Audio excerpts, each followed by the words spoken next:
नमस्कार दोस्तों। तो आज हम बात करने वाले हैं नारायण सरोवर और कोटेश्वर महादेव में। इसकी एक बहुत ही रोमांचित कहानी है, तो इसकी कहानी हम जानेंगे। और सबसे पहले तो ये जानते हैं कि नारायण सरोवर कोटेश्वर महादेव आया किधर।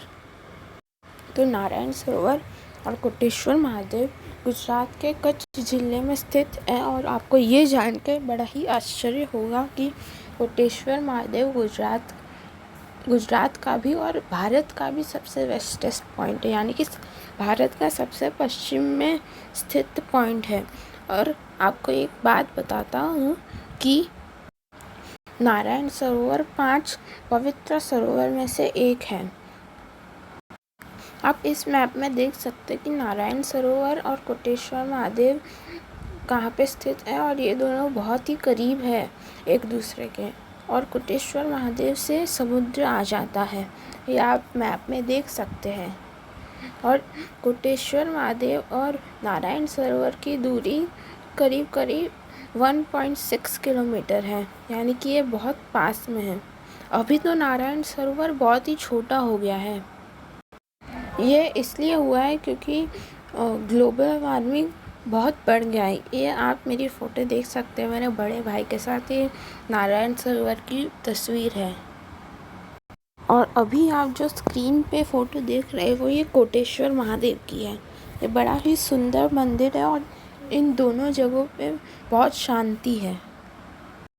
नारायण सरोवर में सर्दियों के समय बहुत सारे माइग्रेटरी पंछी भी आते हैं, जैसे कि फ्लैमिंगो आप तस्वीर में देख सकते हैं, फिर बाहुमनी डक ये देख सकते हैं। ये बहुत ही सुंदर पक्षी आते हैं सर्दी के समय पे। और ये तो बात हो गई इसके इंटरेस्टिंग फैक्ट्स के बारे में। तो हम जानते हैं इसकी कहानी क्या है। तो इसकी एक बहुत ही सुंदर कहानी है, तो चलिए हम इसे जानते हैं। तो इसकी कहानी यह है कि रावण है, अब रावण शिव भगवान का बहुत बड़ा भक्त है, ये हम सब जानते हैं। तो रावण ने कैलाश पर्वत पर शिव भगवान की बहुत तपस्या की थी, और बहुत तपस्या करने के बाद शिव भगवान रावण से खुश हो गए और वरदान मांगने को कहते हैं। तो इस पर हम सब जानते हैं कि रावण लंका का राजा था। अब रावण ने तो अच्छा खासा लंका बसा लिया था, बहुत बड़ा राज्य हो गया था। तो उस रावण को ऐसा चाहिए था कि मेरे पास सब है, तो फिर क्यों ना मैं भगवान को भी अपने साथ लंका ले चलूँ। तो वो भगवान से यही बात मांगता है, शिव भगवान से बोलता है कि हे भगवान, आप भी मेरे साथ लंका चलो। तो इस बात पर शिव भगवान बोलते हैं कि मैं तुम्हें एक अपना शिवलिंग दूंगा, और इस शिवलिंग को ही तुम अपने साथ ले जाना, इसमें ही मेरा वास होगा, इसमें मेरी शक्तियाँ हैं सारी। तो ये जब बात देवताओं को पता चलती है तो देवता बहुत घबरा जाते हैं, क्योंकि अगर ये शिवलिंग की शक्तियाँ रावण के पास होगी तो पूरे देवलोक, पूरे धरती का विनाश कर देगा। तो इस पर देवता बहुत डर जाते हैं, और वो विष्णु भगवान और ब्रह्मा भगवान के पास जाते हैं। तो अब ब्रह्मा भगवान और विष्णु भगवान एक माया रचते हैं। तो इस माया में अब क्या होता है हम वो जानते हैं। तो ब्रह्मा भगवान होते हैं वो एक गाय बन जाते हैं, और विष्णु भगवान होते हैं वो ब्राह्मण बन जाते हैं। अब होता क्या है कि जब रावण शिवलिंग को लेके आकाश में अपने वाहन से जा रहा होता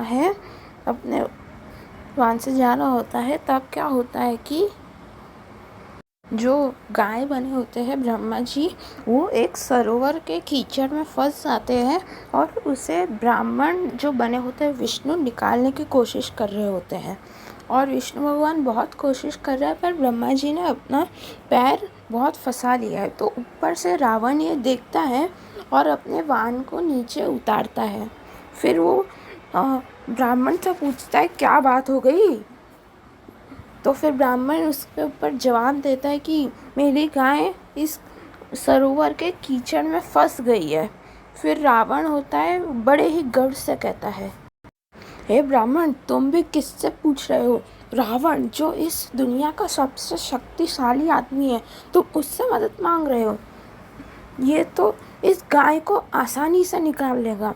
पर रावण के एक हाथ में शिवलिंग होता है और दूसरी हाथ में से वो गाय को निकाल रहा होता है। अब ब्रह्मा जी ने अपनी गाय को, मतलब ब्रह्मा जी जो गाय बने थे, वो उनने अपना पैर एकदम कीचड़ में फंसा रखा था, वो निकल नहीं रहे थे। रावण बहुत ट्राई कर रहा, उससे निकल नहीं रहा। तो अब उसने बहुत गुस्सा होकर शिवलिंग नीचे रख दिया, और शिवलिंग नीचे रखा तो वहाँ पे ही जम गया। वहाँ पे ही कोटेश्वर महादेव अभी है। और वो गाय निकाल ली उसने, पर उसने देखा कि अरे शिवलिंग तो अब नीचे धंस गया, अब ये तो निकल भी नहीं रहा। उसने बहुत निकालने की कोशिश की पर शिवलिंग निकला ही नहीं। और वहाँ पे अभी कोटेश्वर महादेव का मंदिर है, और जो सरोवर है वो नारायण सरोवर है। तो ये इसके पीछे की कहानी थी। और जब वो रावण पीछे देखता है तो ब्राह्मण और गाय दोनों गायब हो जाती है।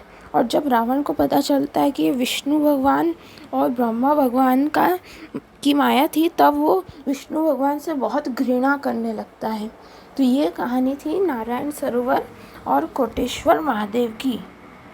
तो भैया ये